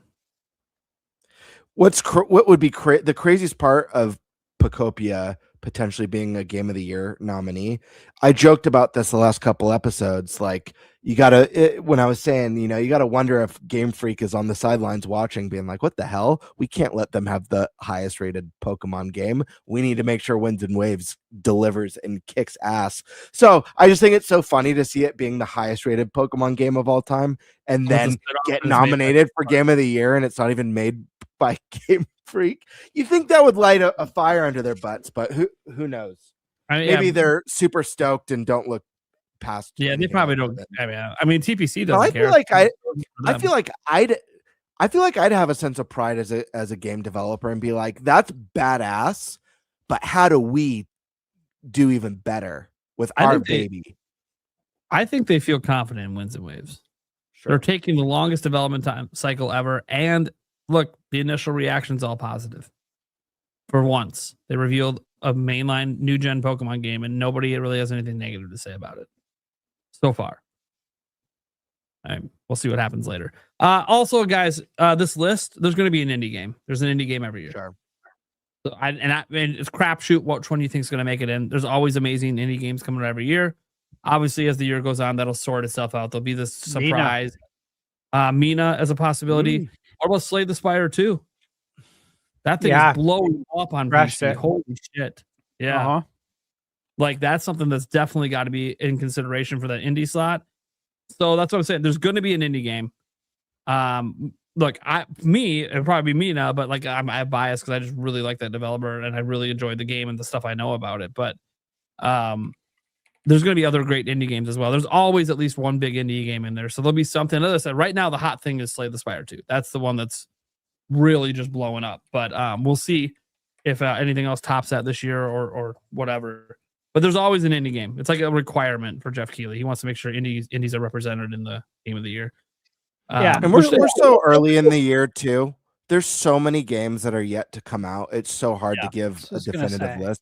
I don't know if Stash or Alyssa, if you have any predictions for this, but guys, we're at month 3. Think about that. Well, yeah. Mathematically, we're 21% into the year. So there's a lot of time left for a lot of games to be announced, and there's still a lot of unknown. We all know this. There's going to be plenty of games that come out that we haven't even heard of yet, which is awesome. So I think this list is pretty good. I think GTA, Resident Evil, 3D Mario comes out, yes. Copia, decent chance. I know it's got the numbers for it, but the thing is that the Game Awards doesn't always do things logically. So logically speaking, it should be, but they don't always do that. They oftentimes don't. So, you know what I mean? Who knows? If you're not thinking logically, I don't know if I can predict that Copia would be there. Fire Emblem, it's never been nominated for a Game of the Year. I think that says something because there's been some great Fire Emblem games, and those weren't good enough based on Game Awards standards. So, yeah, Fable, crapshoot, man. For me with Fable, it's more or less, will this generation of journalists like the game or not? This is what it's going to come down to. If they don't like it, that's it. Right? Party's over. If they don't get it, it could be just as magical as the original on Xbox for us. But if they just don't get that, it's toast, man. People look at the numbers. If the number doesn't hit, they won't buy it. Doesn't matter if they know anything about the reviewer. This is why Metacritic sucks. I always stand by that. Because if some random person you don't know on the internet decides that this game only gets a 7, this person you don't know, you don't trust, you don't know how they live their life. You don't know if they're the type of person who wakes up and complains about everything all day. And you're taking the number they gave to this game and saying, all right, they only gave it a 7 or an 8. I'm not going to buy it. Yet you know nothing about this person. Absolutely illogical. Stupid. Put every word in there you want. But this is how people operate.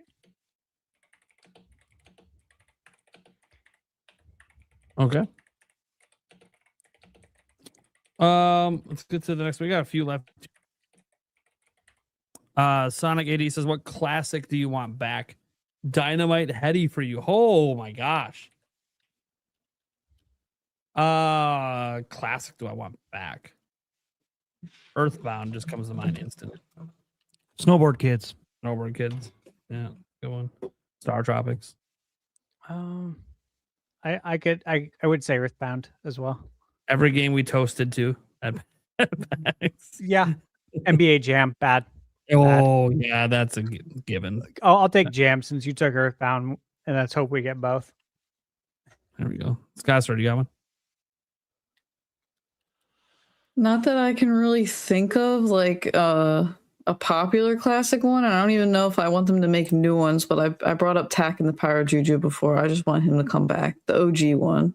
Not the games after the show. Even if they just remaster or remake the first game. That's what I want.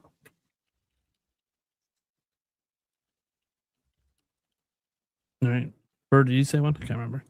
No, but I'll go a little bit more broad. There's so many great games that I would love to see come back. I'm going to say the age of mascot games. There's so many dead, forgotten mascots I would love to see make a return across all platforms. You know, obviously Banjo's a big one for me, but what about Gex and Earthworm Jim and so many great iconic characters over the years? We got to see Crash come back. We got to see Spyro, but there's a lot of great characters Bubsy's across back, baby. all platforms. Booger Man. Bubsy's back. If Bubsy's back, why can't we get So let's get what's his let's get Vector Man. Vector Man's Sega. a great one. Pepsi Man. I'll do you one better though. Yeah. Oh yeah. Who wouldn't want him back? Now, I don't know if people consider this a mascot, but Captain N. Yeah, I always wanted Captain N. Yeah. Yonoid. Yeah, Yonoid. Yonoid.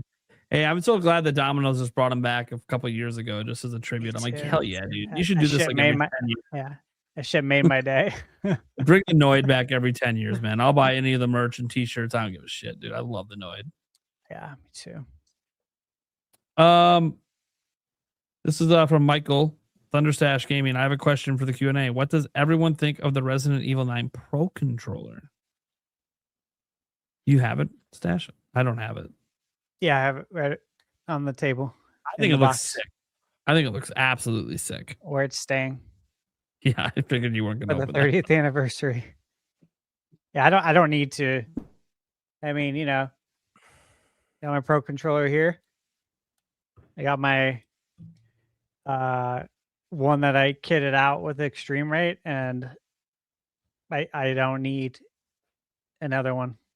It's just there for the 30th anniversary in celebration, in remembrance of 1996 to 2026. Good memories. I'll be the odd man out. You other two got any thoughts on it? Yeah, I would have liked them to do a little bit better with it. I'll be the odd man out. Listen, I think it looks nice. Don't get me wrong. I do think it looks nice. But at first glance, like, since it's like just like a black controller with like in the same color, like the newspaper articles with like the Resident Evil throwbacks, It's a little bit bland to me. I think the concept is cool. I would have loved if they did like a really cool 30th anniversary like umbrella core themed like pro controller. I feel like in the Switch 1 age, the Splatoon controller was really epic, and the Xenoblade controller was really epic because it had a lot of color. It was probably the most unique of the controllers.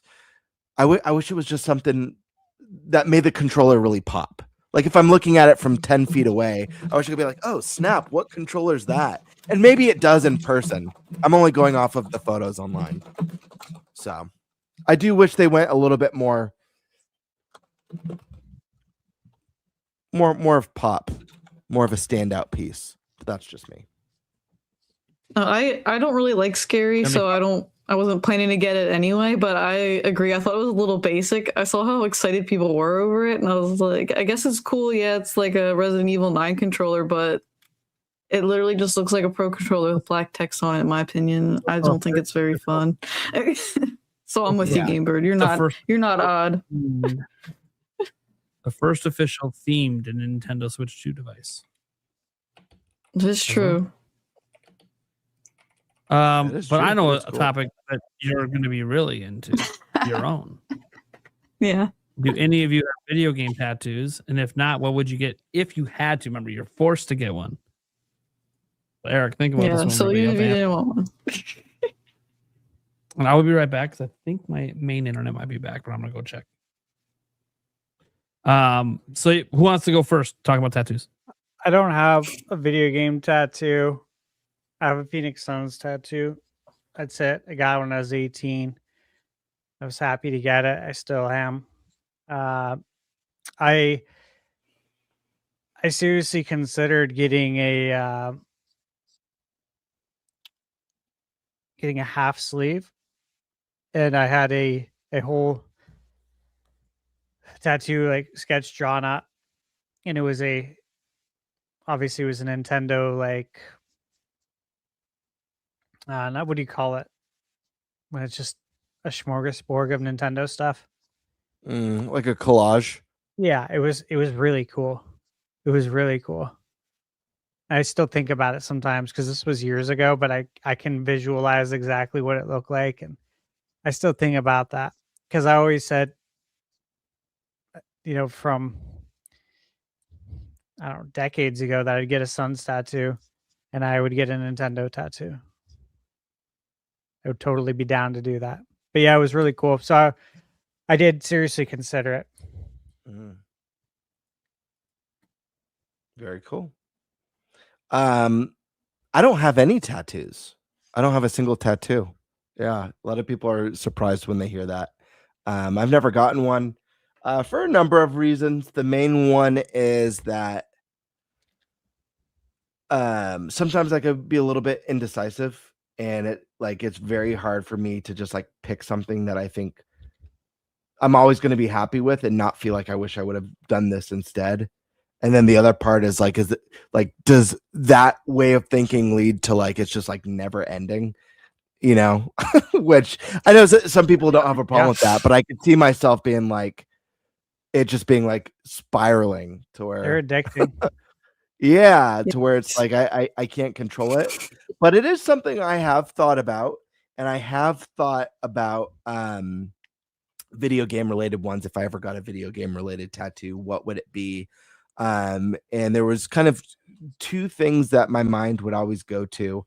One was the Super Nintendo or the Super Famicom, because even though I started with the Gold Zelda cartridge and a hand-me-down NES, Super Nintendo was truly the console that I believe that turned me into a lifelong gamer. And if you watch the collab that I did with or when I joined N64 Josh on his live stream, he does like a deep dive interview throughout my like game history and my Nintendo history. I get to share a lot about myself and why that console was so significant in my life. But SNES or the Super Famicom, like anything, there were like a few designs. And I had a buddy who he is the lead art designer. He's the art director at Insomniac. He drew me, I've shown it on the podcast, a Ganondorf for me as a gift. He also made my logo for me when I was like, oh, make me a Super Famicom controller with wings for the grips.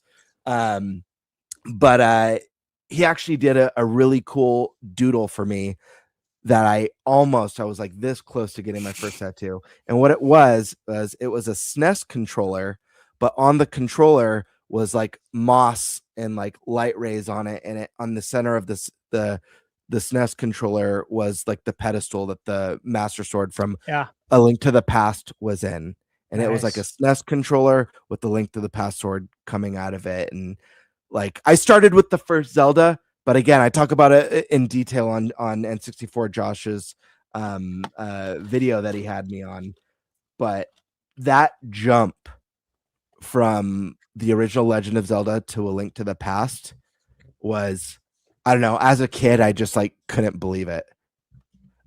By the way, fun Gamebird fact, that snack stash, I haven't had the hot honey, but Cheez-Its is like, it's like one of, if not my favorite snack of all time. It's like I have a weird Cheez-It addiction. Dude, I love Cheez-Its. And I can't have them in the house because I can't eat it without finishing a box. Yeah, it's dangerous. And I remember you talking about that. Did I? Yeah. Even when my wife used to pick up. You said you'd have like crumbs all over your shirt? All over my chest, yeah. But Yeah. she used to pick up the Costco box. That's 2 large bags in the box. Yeah. I could just sit there all day and just eat and be happy. Yeah, these are limited time only hot honey. Do you like it? Dude, I love honey hot. Like we Sure. have hot honey. I love it on my pizza. So yes, I was obviously very excited for hot honey Cheez-Its. Nate, Oh, you'd yeah? like these. I would Mhm. destroy that box. Mhm. Yeah. I would absolutely destroy. I love hot honey. I would. Dude, I got these Is that- hot honey peanuts still. They're so good. Oh my God. Does anyone here not like Cheez-Its? What the hell? Melissa. Yeah. The one who's asking the I like tattoo. goldfish though. See, that's what. Mm. Goldfish are It's a different saltier. kind of cheese. Like I don't know what it is. It's some kind like the hot honey sounds really interesting though because I do like hot honey, but There you go. whatever Mine- kind of cheddar they put in the Cheez-Its is not the same as the goldfish. See, I am a sucker for the extra toasty Cheez-Its. I love them. Those are good. Those are really good. Addicted. And I love that they literally spawned from like it used to be waste. Those were the ones that Yeah. were like Yeah. semi burnt from the oven. Like let's Yep. just Yeah. see how this works, and people loved it. Yeah, Yeah. dude. Yeah. They're so good. Okay. I was like, salivating a little bit. It's effed up. I was in the middle of my internet came out. I was in the middle of switching. Is there anyone who hasn't gone on the tattoos besides me and Eric? Alyssa, You guys can go first if you want. Yeah, she should go last because it was her topic technically. Eric, I know you, unless something happened, I know you don't have any tattoos, don't. but if not, what would you get because you had to get it? Okay. The funny answer: the frying pan from Conker's Bad Fur Day. just the frying pan. Just the frying pan. Just cause it's funny. An actual thing, either a jiggy or the I like that. of Jinjo's Yeah, I like that. from Behold the power of the Jiggy Wiggy. Yeah. Yep. Otherwise, this one is pretty cool too. I just happened to just search some Nintendo tattoos, and this one is kind of cool. Someone needs to get that is awesome. Yeah. I love that. Yeah. Someone needs to get Sexy Gruntilda. Do you guys remember Yes. Sexy Gruntilda? Oh yeah. Someone needs to get that. My first video game crush. Just kidding. Seriously. So for me, I don't have any tattoos. But there's been conversations between me and my fiance about one, especially once the weight is off, because she's really wanted me to get like one that goes around my upper arm up here. So one, it's hidden if I don't want to show it, right? Just put a t-shirt on. Or if I don't care, then just let it be out, playing ball or whatever. Just wear a tank top and play, right? Just let it flow. Just depending on how I feel, because I'm a little sometimes, you know, you feel like in some situations you need to hide the tats and some people don't. And if you really love tattoos, then you just don't give a shit. I'm not someone who really loves them, but there's been basically 3 different ones that have been talked about. Now, for video game wise, originally she thought, hey, maybe she should get like the barbed wire around your arm. And I'm like, I don't care about the barbed wire. Like, that's not me. Right. That's just totally very if 90s. It's gaming. Like it's either gaming or it's going to be related to like the Milwaukee Bucks or something. Right. It's going to be either sports or gaming. There's not going to be any of this like biker stuff or any of these other tats. Like it's going to be so. She's like, well, can you find a way to make the Triforce be like a band around your arm? I'm like, probably. I haven't seen anyone have that tattoo, but it would just be like repeated, some sort of unique I'd probably get it custom designed. And there'd probably be some other neat nuggets in there, like maybe like some of the sage coins or some other stuff in between them. Like I think you could do a really cool, unique design. I've tried looking online. No one has a tattoo like that. So it's like, that would be really cool. And then I told her the other one that only makes sense to Zelda fans is you get the, come on, right here, baby. And I decide if it's power, courage, or wisdom. Just saying. Like, makes a lot of sense. Or you get this one. And you go old school and go, there you go. It looks like a patch. Yeah. That looks kind of cool. Then it's like, do I go right hand or left hand? Because Link was originally left-handed. So What about Bowsette? No. Oh, one I had thought about was this one here too. I told Yulia, I'm like, you know, there is part of me that wants me to make the unsheath the Master Sword joke, and so I kind of want a Master Sword. But I want it like on my back. No. Gotta have it on my way. I thought you were alluding towards near your groin. Right, totally. Right below your belly button, it starts. The hilt goes down. Get your minds out of the gutter. Is this because of my sunburn story? Because here's the thing. My mind wasn't in the gutter. The question asked, what's the weirdest sunburn you ever had? Yeah. How does it get weirder? Definitely weird. To be fair, dude, it does sound like something you'd say on the podcast. Like, yeah, I remember when I told so-and-so to unsheath the Master Sword, then I dropped my pants. Like, Nate, there's some interesting ones on this one.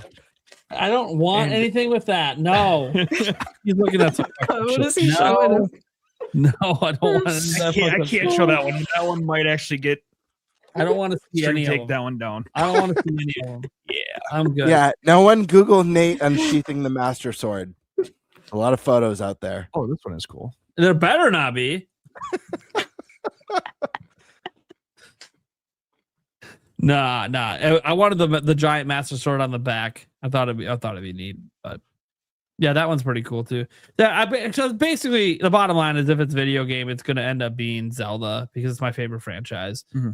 I'm not saying that I haven't considered other ones like Mario and stuff, but it's like, come on, I can't have that before Zelda. Like, it's got to be a Zelda tat first. And trust me, it's like I always thought, like, if I finally do the tattoo, is it just my beginning journey to? I'm just gonna get loaded up. Your full body tattoo. And now I'll never have it really broke. my face. I'll always probably have it a way that I can hide most of it, but also there's a lot of canvas untapped here. Get Like stay hidden under shirts and pants. I'm you just gotta saying. get in the lip. Yeah. Get tingle. No. So on the inside, so no one knows. Yeah. No. I got it. You got any tattoos? You just go. And it just says, well, they have no context. They don't know about Zelda or anything. They're all with anything. Why the fuck are you tingling in your mouth? No. I got it. She said. I got it. The greatest tattoo ever. I have a nice gut, so I get that tattooed as Kirby with something in its mouth. Oh, yep. I've seen some. I think I saw someone who actually did that. They just conceded. I'm never losing weight. Get right. We're doing fat Kirby. Fat Kirby on my belly eating shit. Do Kirby facing the other way. Yeah, with the belly button being the. Make sure you get it colored. People might think it's Pac-Man. Yeah. I know exactly where you're going with that, Game Bird. I don't want to know. I'm good. But no, there's a lot. I've looked up Zelda tattoos before, like a bunch. There's so many cool designs people have got. Dude, this is sick. You ever, as someone who's never had a tattoo, though, I'll be honest, because sometimes I do overthink things.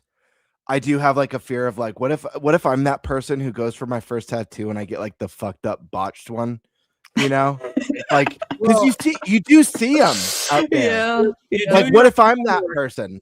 You do your homework on the tattoo artist, and you really I live in California, dude. What if I get a phenomenal artist and there's a major earthquake mid tattoo, or he sneezes, and farts from his sneeze? And then I'm really fucked for this tattoo, but this is sick. Where is this thing? Oh my gosh. I tried to load the page and now it's just gonna take forever to find it. There's so many. You could just do this, Gamebird. Hold on, let me get it up. Oh god. Here. Whoa. Right. Share screen. What? So the one on the left is the original tattoo. Yeah, I've seen that before. I love that. That's so funny. The tattoo got fucked, so you just find a way to make a new tattoo. Yeah. Dude, that original one is so bad. See, that's what I'm afraid of. Like, that's look what they turned it into. It worked out. Yeah, I think that original one almost looks like a prison tattoo. Might have been.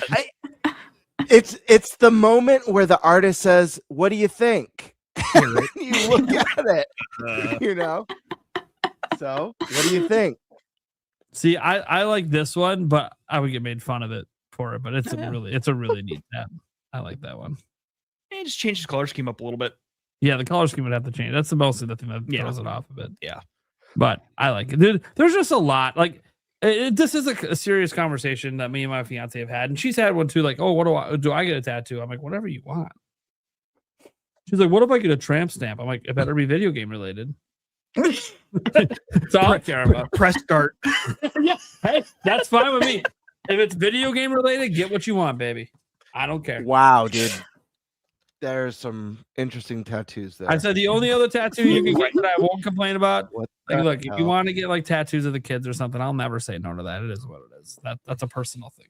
But please don't put their faces on your body. Just don't. No. Like, please, just like their names somewhere. Don't fucking put their face. But don't do what my friend's mom did. Oh no. She got his name tattooed on her foot, and then his birth year. So it looks like it's halfway to he's dying. They just need to finish the year off of when he dies. What? I have never seen this. Yeah. I can't even imagine how that looks. Yeah. It sounds like it's fucked up, but then I'm not really sure because, like, okay, it's tattooed on the bottom of the foot. What's the big deal? No, it's not on the bottom of the foot, just on her foot.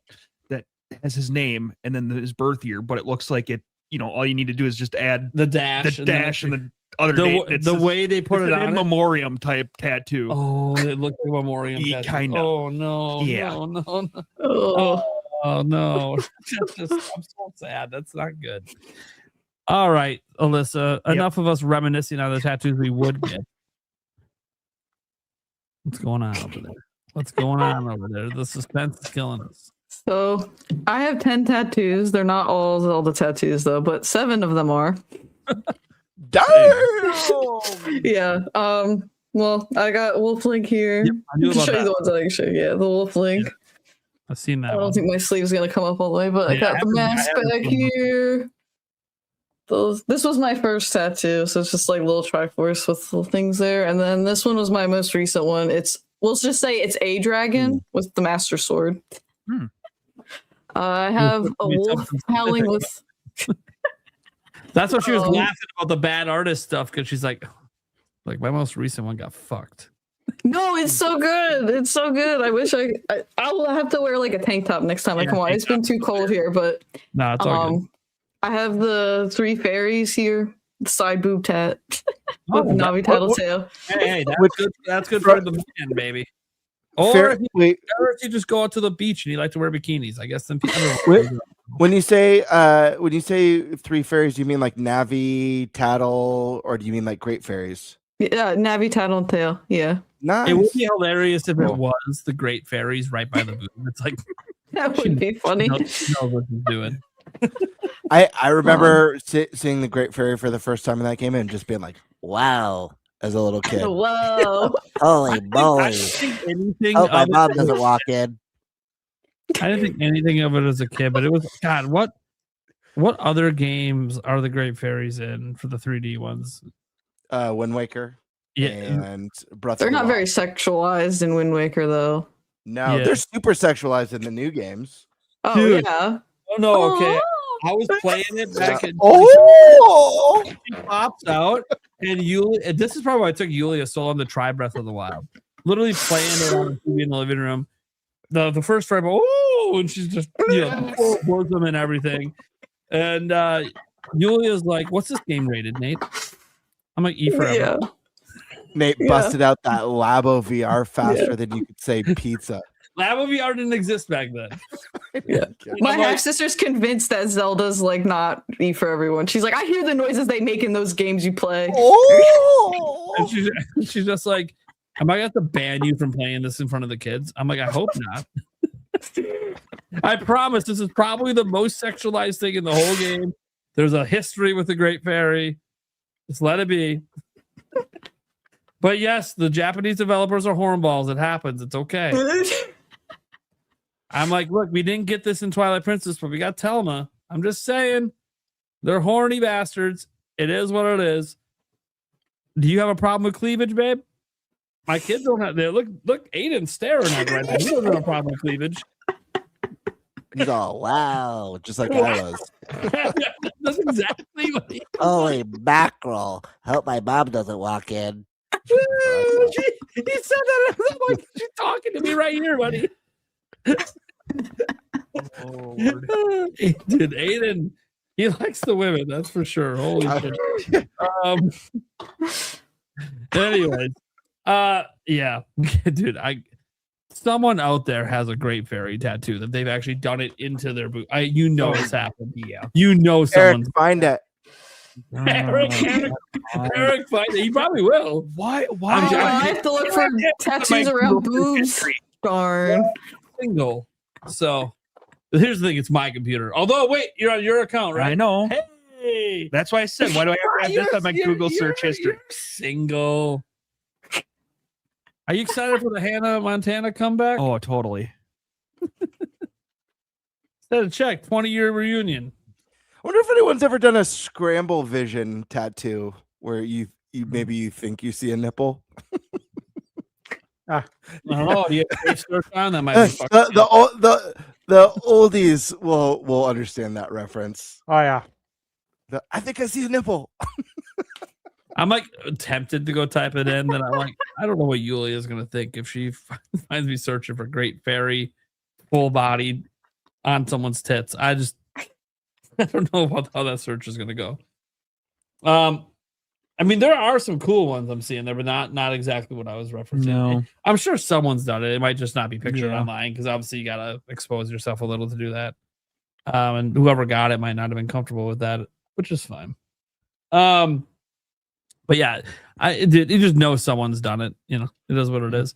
But yeah, no, for tattoos for me, it's once the weight's off, it's one of those. Okay, I'm probably gonna get one, at least one before I die. But I always know how it goes. You get one, Yeah. you the next, and the next. One turns into 10.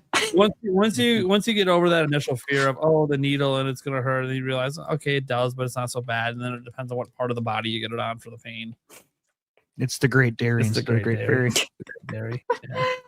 Yeah. So no, it's a good question though, just because I've actually had conversations about it, and Yulia has too about it. You know, she's had conversation about certain piercings and stuff as well. That I'm like, get what you want. What do I care? Like, well, you have to look and deal with my body. I'm like, and that's a problem. Why? Exactly. Do what you want. I'm gonna be here either way. Do what you want. Yeah, and she had right now it's the belly button that she wants to get pierced. Do you know why she really wants to get it pierced? Someone on Etsy, back when I worked at Zelda Informer, sent me like one of every piece of jewelry they had, and it included some like Zelda ones for belly button piercings. And every time she comes into my office, she walks right over to the box, opens it up, stares at it, and goes, "Man, I should get my belly button pierced so I can wear this." And I'm like, "So do it then. I'm not stopping you." Word, right? Just go do it if you want to wear the Zelda and like did I just make you into a Zelda fan? You're staring at a Zelda piercing and you want to get it just because I have it? Well, didn't you buy it for that? Sure. Yep, that's what I bought it. I didn't buy shit. It was said to me. I didn't even ask for it. But no, yeah, so it's kind of that was a neat topic. I like that. Yeah, we'll leave it at that.